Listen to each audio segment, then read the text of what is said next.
Mr. Gan Thiam Poh. Speaker, sir, let me declare my interest. I work in financial institutions. We have all heard this phrase about the importance of finance. Money makes the world go round.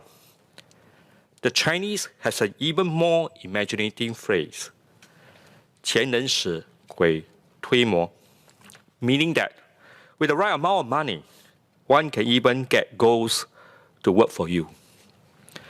For the climate change crisis, we need to use all the tools at our disposal, and perhaps the most powerful tool is the financial tool.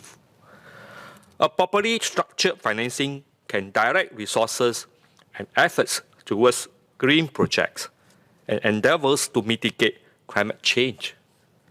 As an international financial hub, Singapore will play a crucial role in ensuring financial flows from the public, private, and not-for-profit sectors to our sustainable development priorities. The MAS launched the Green Finance Action Plan in 2019. The actions for 6 identified areas include setting environmental risk management guidelines for banking, insurance, and asset management, grants for green loans to grants, committing $2 billion to a green investment program, promoting fintechs, innovation, and supporting climate research and training. MS followed up with Project Green Spring in December 2020 to promote a green finance ecosystem by using technology to mobilize capital, monitor sustainability commitments, and measures impacts. 5 months later, the Green Finance Industry Task Force was set up to accelerate green finance by improving disclosures and fostering green solutions. So, what more can be done? Transparency in green finance reporting is vital. Corporates listed on the Singapore Exchange are already required to disclose their environmental information through sustainability reporting.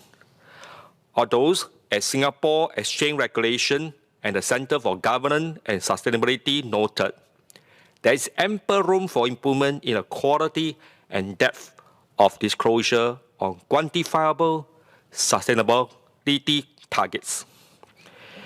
Indeed, such disclosures should not be marketing-style narratives of their green philosophy and policy statements. Outcomes and evidence of environmental, social, and governance impact, in addition to financial performance, consistency between policy and practices, and supported analysis of asset-specific ESG risks should be quantifiable, verifiable, and clearly presented in plain English. All companies, not all listed ones, should have ownership of environmental management in their businesses and integrate sustainability into their business models. Would the government consider standardized green certifications for all companies? The public will be able to view which product or service providers are awarded a green certificate. This will be helpful information to consumers and motivates other companies to reach the desired green labels or targets. Eventually, more and more enterprises will make sustainability an integral part of their businesses. Can the government provide more organization guidance and other forms of support to transition to green businesses, with courses for their staff to enroll in and linking them to relevant course enrollment websites, funding scheme, and programs? It will be good to have a standardized nationwide ESG rating index and methodology for companies' green evaluations. FIs can integrate sustainability into their business by making financing dependence on the implementations of social and environmental sustainability guidelines. This means that the bank will take economic, social, and environmental issues equally into accounts. This will avoid financing projects that are harmful for the climate on the one hand and invest in climate change mitigation and adaptation on the other hand. The government can consider providing green finance participants with more incentives, such as tax exemption for qualified green deposit bonds and funds. As green finance becomes increasingly mainstream, there will be a growing demand for retail products such as green mortgages. Improved consumer awareness will give individuals greater agency in choosing these financial products. This will help stimulate demand for sustainable products. The ministry can also establish national or industry awards for corporate sustainability evaluations to provide awareness and recognition for green companies.